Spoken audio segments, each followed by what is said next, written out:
Assalamualaikum. In this video, I solve a problem, context-free grammar shift reducing problem, example for English sentence.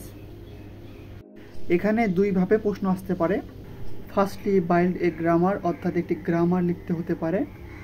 As a linguistics student হিসাবে ভাষার grammar লিখতে আমাদের খুব একটা বেগ পেতে হবে না আশা করি। সেকেন্ডলি একটি গ্রামার থাকবে, সেখান থেকে আমাদের শিফট রিডিউস এবং পার্সিংয়ের মাধ্যমে আমাদের প্রবলেমটিকে সলভ করে দিতে হবে। So at first we take a English sentence, the dog chased a cat. এখন আমরা সেন্টেন্সটির গ্রামার তৈরি করি। এখানে আমরা দেখতে পাচ্ছি সেন্টেন্সটিতে একটি এনপি ও একটি ভিপি রয়েছে। সো ইংরেজি বাক্য গঠন অনুযায়ী সেন্টেন্সটির গ্রামার হবে এস ড্রাইভ এনপি ভিপি। এরপর একটি নাউন ফ্রেজ গঠিত হয় ডিটারমিনার এবং নাউন দ্বারা। এরপর ভার্ব ফ্রেজ গঠিত হয় একটি ভার্ব এবং নাউন ফ্রেজের মাধ্যমে। এরপর গ্রামারের বাকি অংশগুলো ডিটারমিনার, নাউন এবং ভার্বগুলো আমরা লিখে ফেলি। এটি হচ্ছে সেন্টেন্সের গ্রামার রুলস। এখন আমরা শিফট এবং রিডিউসিংয়ের মাধ্যমে প্রবলেমটি সলভ করব। এখানে ভ্যালু হচ্ছে the dog Sage A cat. প্রথম স্টেকে আমরা কিছুই করব না, সেজন্য এটি ফাঁকা থাকবে। এরপর আমরা প্রথম অ্যাকশন শিফট করে আমরা দি কেসটাকে আনবো।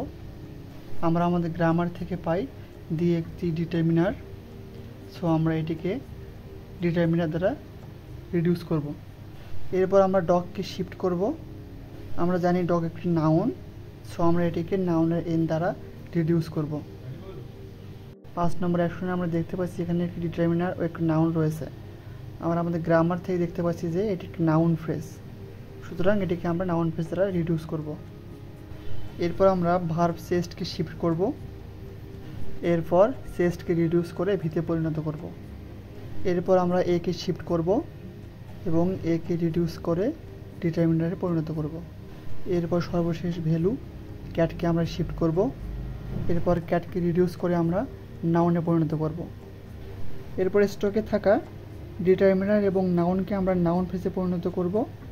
এরপর পরের ধাপে আমরা ভার্ব এবং নাউন ফ্রেজকে আমরা ভার্ব ফ্রেজে পরিণত করব রিডিউসের মাধ্যমে। এখন আমাদের সামনে আছে নাউন ফ্রেজ এবং ভার্ব ফ্রেজ। আমরা গ্রামার রুল থেকে দেখতে পাচ্ছি যে আমরা নাউন ফ্রেজ এবং ভার্ব ফ্রেজকে রিডিউস করে আমরা এসে পরিণত করতে পারবো। সুতরাং এটিকে রিডিউস করে আমরা এসে পরিণত করব। তাহলে সর্বশেষ আমরা দেখতে পাচ্ছি যে আমাদের গ্রামার রুলের সঙ্গে আমাদের শিফট পার্সিং রুলটি মিলে গেছে। সুতরাং এটি একটি ভ্যালিড, অর্থাৎ আমরা বলতে পারি দ্য এক্সপ্রেশন ইজ ভ্যালিড।